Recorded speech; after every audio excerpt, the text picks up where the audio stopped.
आम आदमी पार्टी कहती थी, भाई हम तो उनसे राम छीन लेंगे। आम आदमी पार्टी ने बीजेपी से ज्यादा हिंदू होने की कोशिश की। जिन सवालों पे बोलना चाहिए था उस पे चुप्पी रखी। चाहे वो दिल्ली दंगों में बात हो, चाहे वो बुलडोजर का सवाल हो, चाहे वो रोहिंग्या के सवाल। मदद कर सकता है, 2-5 साल मदद कर सकता है, लेकिन अंततः अगर आपको देश बचाने की राजनीति करनी, पुख्ता विपक्ष की राजनीति करनी, तो आपको बीजेपी के इस लोकतंत्र विरोधी, भारत विरोधी विचार का विरोध करना होगा। ये महाराष्ट्र में हार गए, तो ये गुजरात, ये दिल्ली में भी हार। दिक्कत सिर्फ ये नहीं थी कि आम आदमी पार्टी और कांग्रेस दिल्ली में एक साथ मिलके नहीं लड़ी। ये होना भी नहीं था। लोकसभा चुनाव में भी ठीक से नहीं चला था। वैसे भी आम आदमी पार्टी इंडिया गठबंधन का कोई बहुत अच्छा हिस्सा नहीं थी। नमस्कार। दिल्ली का चुनाव परिणाम आ चुका है। दिल्ली की जनता ने स्पष्ट जनादेश दिया है। भारतीय जनता पार्टी 30 साल के बाद सत्ता में आ रही है। आम आदमी पार्टी 2 असाधारण सफलताओं के बाद स्पष्ट हार की तरफ बढ़ रही है। मनीष सिसोदिया और अरविंद केजरीवाल खुद अपने चुनाव हार चुके हैं। दिल्ली में सत्ता परिवर्तन है। इस परिणाम से क्या नतीजे निकालने जाए? मैं इस सारी बात को 3 सूत्र में कहता हूं। ये एक धक्का है, एक सबक है, संभावना। धक्का किसके लिए? धक्का सिर्फ आम आदमी पार्टी के लिए नहीं है। धक्का आम आदमी पार्टी के लिए है, उन तमाम लोगों के लिए है जो एक वैकल्पिक राजनीति की संभावना इस देश में देख रहे थे, और पूरे ऑपोजिशन के लिए। आम आदमी पार्टी के लोग कह सकते हैं कि देखिए 10 साल के बाद चुनाव हारे, थोड़े से मार्जिन से हारे हैं, 5% का मार्जिन है, सीटों में भले ही बड़ा दिख रहा हो। ये बात सच है। लेकिन जब आपके शीर्षस्थ नेता चुनाव हार जाए, जब आप सब कुछ कोशिश करने के बाद चुनाव हार जाए, और जब आपने अपनी राजनीति का आदि और अंत केवल चुनाव बना दिया हो, तो ऐसे में यह हार सिर्फ चुनावी हार नहीं, इससे कहीं ज्यादा है। ये आम आदमी पार्टी के भविष्य पर एक सवालिया निशान खड़ी करती है। गुजरात में सफलता मिल नहीं सकती, हरियाणा में ब्रेक थ्रू मिला नहीं है, अब ले दे के सहारा सिर्फ पंजाब का होगा। दिल्ली में आम आदमी पार्टी को हरा के बीजेपी संतुष्ट नहीं हो, अब वो पार्टी तोड़ने की कोशिश करेगी, उसके लिए हर जायज नाजायज तरीके का इस्तेमाल करेगी। ऐसे में पार्टियां बचती हैं संकल्प वाले कार्यकर्ताओं से, अपने आदर्श से, अपने सिद्धांतों से। लेकिन आदर्श और सिद्धांत को छोड़ने के बाद पार्टी कैसे बचेगी, ये एक सवाल खड़ा होता है।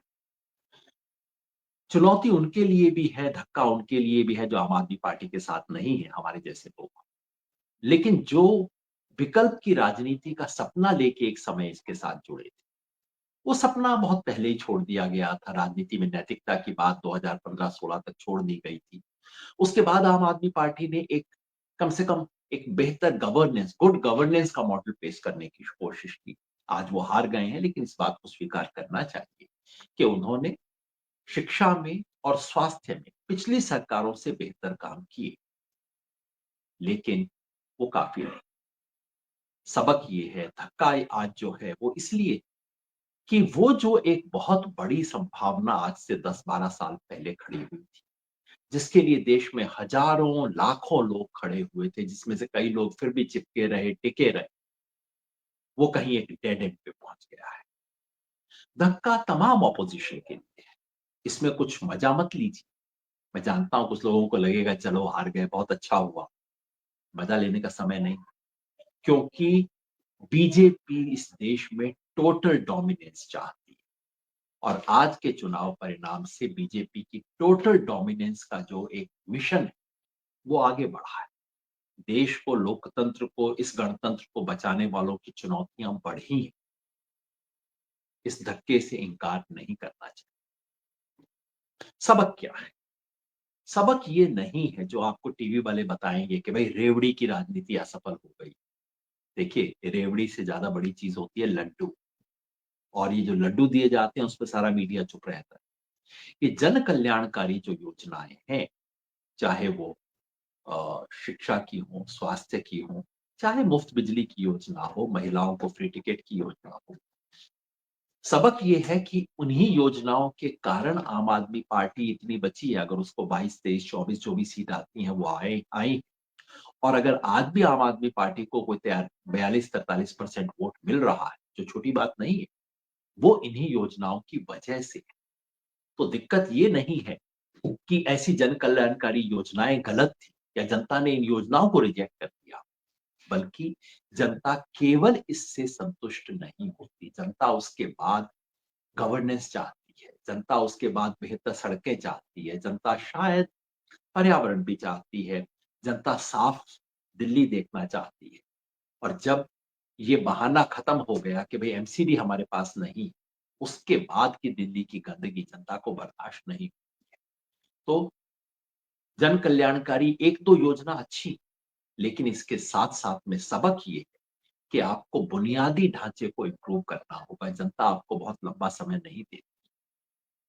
दूसरा सबक कि बीजेपी का मुकाबला बीजेपी के मुहावरे में नहीं किया जा सकता। आम आदमी पार्टी कहती है भाई हम तो उनसे राम छीन लेंगे। आम आदमी पार्टी ने बीजेपी से ज्यादा हिंदू होने की कोशिश की। जिन सवालों पे बोलना चाहिए था उस पे चुप्पी रखी, चाहे वो दिल्ली दंगों में बात हो, चाहे वो बुलडोजर का सवाल हो, चाहे वो रोहिंग्या के सवाल। ऐसी ऐसी बातें कही जो मूर्खतापूर्ण थी, सिर्फ इसलिए कि भाई हिंदू का वोट मिल जाएगा। बस बीजेपी का विरोध आप बीजेपी की विचारधारा की चार दीवारी के भीतर रह के ही कर सकते हैं।